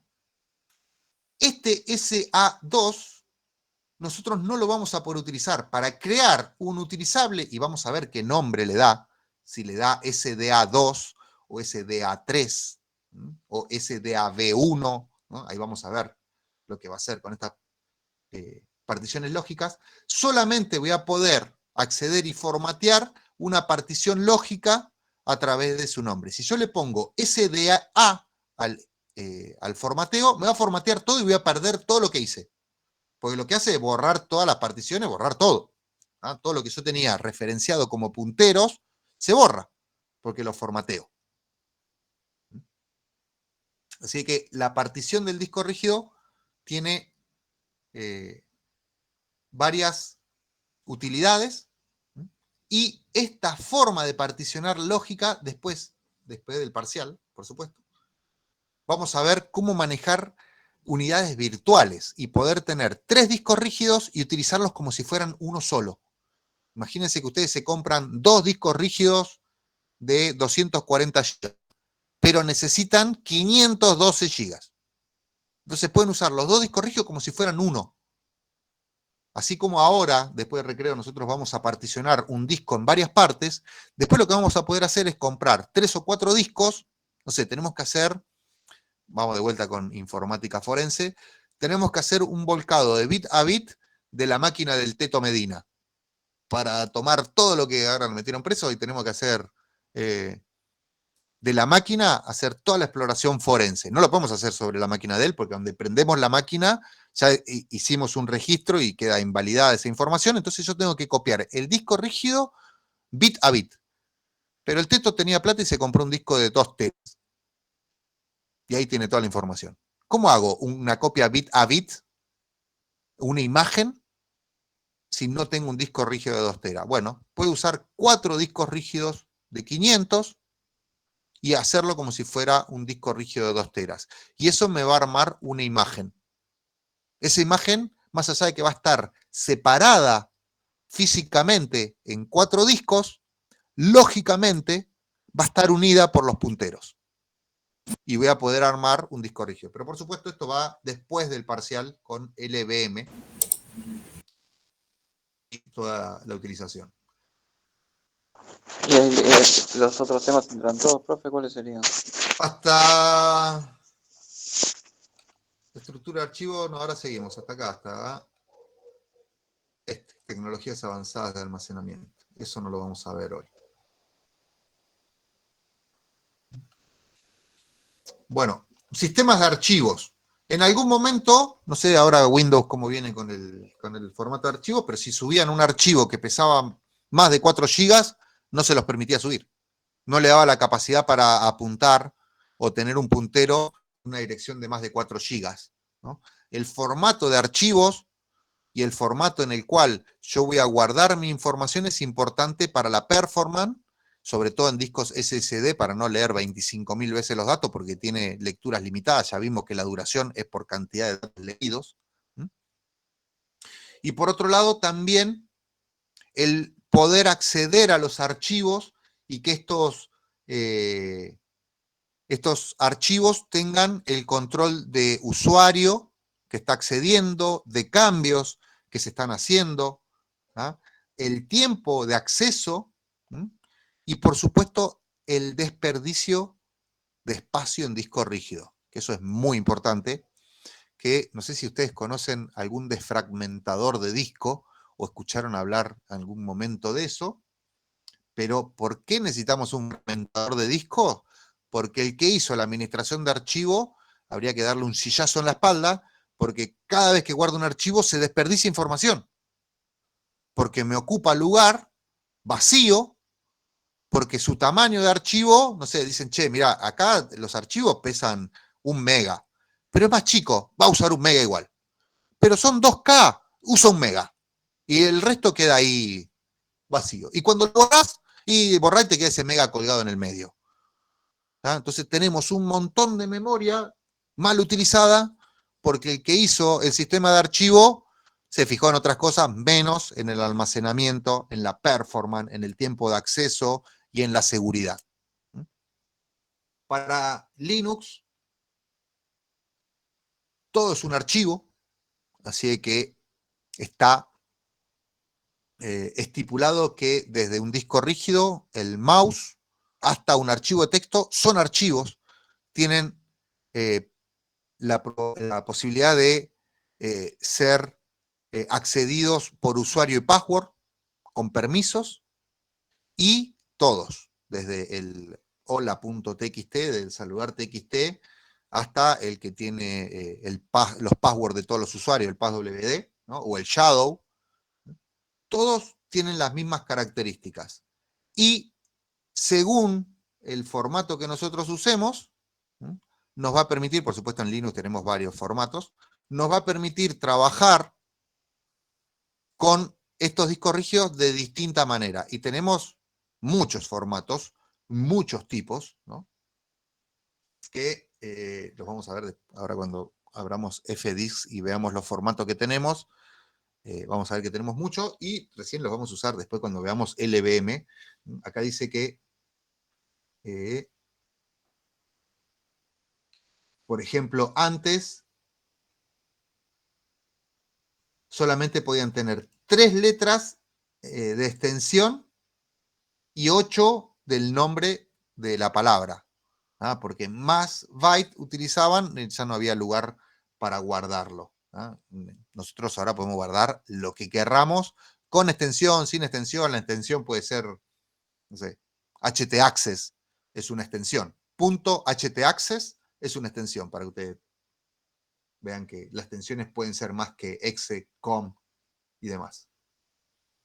Estructura jerárquica de subdirectorios, para nosotros es una estructura que no representa físicamente lo que está. Nuevamente podemos tener un directorio en un disco rígido, otro directorio en otro disco rígido y otro directorio en otro disco rígido, pero la navegación va a ser jerárquica y dentro de cada subdirectorio, que es un archivo, que es un puntero, que no tiene nada dentro, un subdirectorio, conceptualmente, ¿no?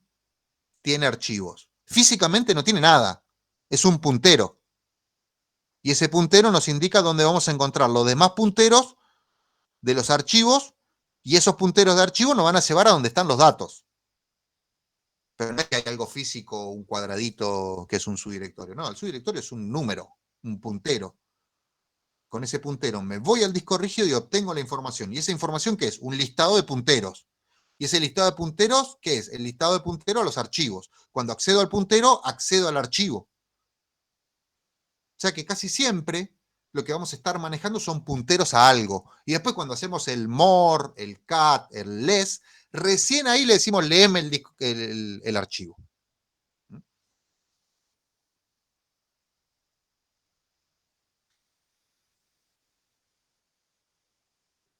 El sistema de archivo que tiene Linux les va a permitir saber cuándo fue modificado, cuándo fue creado, quién es el dueño, quiénes son los que pueden acceder a leerlo, quiénes son los que pueden acceder a escribirlo. Si ustedes prenden una máquina, automáticamente se están escribiendo un montón de archivos y hasta hay un archivo que dice cuándo se prendió y hace cuánto se prendió, cuánto estuvo prendida, cuánto fue el máximo de tiempo que estuvo prendida, en qué hora. O sea, tiene un registro total de lo que nosotros hacemos sobre nuestros archivos, ¿no? Ese formato es el que nos permite que tengamos el control pleno de lo que pasa en nuestro sistema operativo. Si no tuviéramos ese control, cualquiera podría entrar en cualquier archivo en cualquier momento y modificarlo. Por ejemplo, un malware, por ejemplo, un troyano, un virus, un gusano, un ransomware. Si nosotros no tuviéramos un control, todo ese control lo tendrían los malware. Así que nuestro formato de archivo en Linux hace que se pueda tener acceso por usuario, que se sepa cuándo fue creado, cuándo fue modificado, que se pueda modificar. Todo eso lo permite nuestro sistema de archivos. El control de acceso lo mismo. Cuando veamos usuarios, vamos a profundizar el tema de los archivos y vamos a ver cuáles son los permisos y cómo utilizarlos.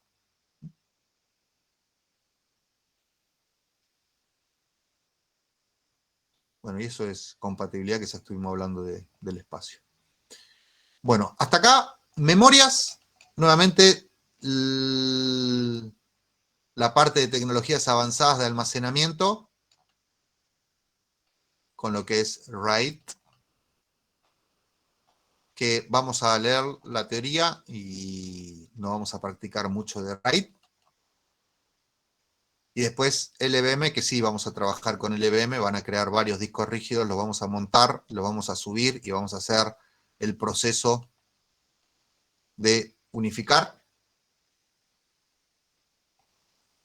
Y después ya se termina el tema con LVM porque RAID, que son dos tecnologías que no tienen nada que ver una con otra, pero que se combinan.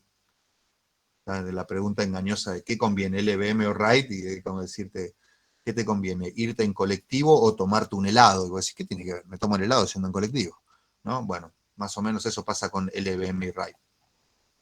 ¿Consultas hasta acá? Respecto a los folders y el sistema de punteros, Sí. root sería como, bueno, lo dice, ¿no? La raíz, pero es como que apunta a todos los folders, digamos. No. El root tiene el puntero a los subdirectorios y archivos que están en el root, pero no a los hijos de los archivos y subdirectorios que tenga el root. Entonces, por ejemplo, el root tiene 3 punteros, no tiene más, en este caso. Por más que este tenga otro directorio y otro archivo, el root va a tener 3 punteros. Cuando vos entras al puntero de este, te va a decir que tiene otro puntero más. Y cuando entras al puntero de este, te va a decir que tiene 2 punteros, otro un directorio y otro un file. Como que el padre solo conoce al hijo. Solamente conoces a tus hijos. ¿Ah? Okay. Por eso... Directo, el nieto no lo conoce nunca. Nunca. Por eso tenemos estos punteros, nosotros los vemos físicamente cuando ponemos ls, el puntero a sí mismo es el punto, el puntero al padre es el 2 puntos, y después tenemos el listado de punteros que vemos. Entonces tenemos el puntero a mí mismo, el puntero a mi padre, el puntero a todos los que tengo. Y cuando entro en un subdirectorio veo el puntero a mí mismo, los 2 puntos que son el puntero al padre, y todos los subdirectorios y directorios. Pero el padre no veía esos subdirectorios y directorios. ¿Ah? Porque, nuevamente, si separamos nuestro trabajo en pequeños trabajos, es mucho más controlable y cada subdirectorio puede estar en otro disco rígido. ¿Ah? Pues, nuevamente, es un puntero. Por ejemplo, este tiene este directorio que está en su disco rígido principal. Este está en el disco rígido principal y este está en otro disco rígido. ¿Ah? No quiere decir que este sepa que este está en otro disco rígido. Este conoce el puntero de este conoce el puntero de este, y este conoce el puntero de este, y ni le interesa si está en el mismo disco rígido o no, porque es un puntero. No hay interés en saber qué disco rígido es y demás, más allá de que hoy vamos a hacer unas prácticas para ver el tamaño y demás, no les interesa. Bien, buenísimo. Y la otra pregunta que te iba a hacer es, cuando estabas hablando de las particiones, de las 4 particiones que tiene el disco, es si son independientes entre sí o no están así. Nuevamente, si vamos a bajo nivel, es un puntero. Sí. O sea, si yo le digo que esta empieza en la posición 1 y termina en la 3000, esta va a empezar en la 3001 y termina en la 5000. Y acá adentro vas a tener esta que empieza en la 3001 y termina en la 3500, esta que empieza en la 3501 y sigue en la 3900, 3901, 4000 y así. Son punteros, así que son totalmente independientes, no tienen nada que ver una con otra. Claro, por eso se me puede cagar la máquina, pero si anda el boot, ponele que arranca. Sí, nuevamente, si vos tenés las particiones separadas y una de las particiones se te rompe, las otras ni les importa, pues otro puntero empieza otro mundo. Si se te rompe el disco rígido, fuiste. No hay forma. Si una partición la rompes, la formateás, las otras 2 particiones van a estar igual, no van a cambiar. A menos que pongas MKFS de SDA, en vez de SDA1, SDA2, SDA3, SDA4, vos pones SDA, MKFS, y le das Enter con sudo y te preguntas, che, ¿estás seguro? Y vos le decís, estoy re seguro, te voló todo. porque te voló los punteros. Por ahí no te borró la información íntegra, pero sí borró todos los punteros. No puedes acceder a ningún lado.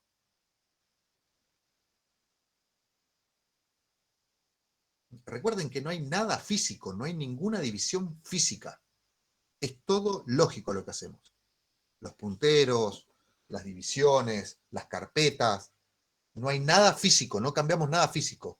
Es todo lógico. Es puntero y decirle, che, acá empieza, acá termina. Profe, una consulta por lo de la clase pasada, que Sí. armábamos el disco y hacíamos el sistema de archivos. Sí. A mí, si no especificaba qué tipo de sistema, no me funcionaba, por eso no lo puedo hacer en clase. Después tuve que hacer mkfs.xt4 y ahí me funcionó. ¿Qué sistema tenés? Principal Windows y la máquina virtual es un Ubuntu. Por ahí el Ubuntu ese tenía... Lo bajé de la página oficial, la misma que mandó el link. Sí, los Ubuntu suelen tener esas cositas raras. Que el comando mkfs tiene una versión que sí o sí necesita qué tipo de extensiones. Claro, hasta que hice eso no me dejaba mandar porque me decía que no existía y no, porque no reconocía. Claro, pues no te lo había el formato. formateado todavía. Entonces no tenía cómo guardar los archivos, no le habías dado cuál era la estructura de guardado. Claro, pero no tiraba error, entonces era como... Sí. Ahí hay que ponerle el tipo de formato. ¿Alguna otra consulta? Sí, yo, profe, ¿cómo era lo del parcial? ¿Y qué fecha sería? No dijimos nada de parcial, ¿eh?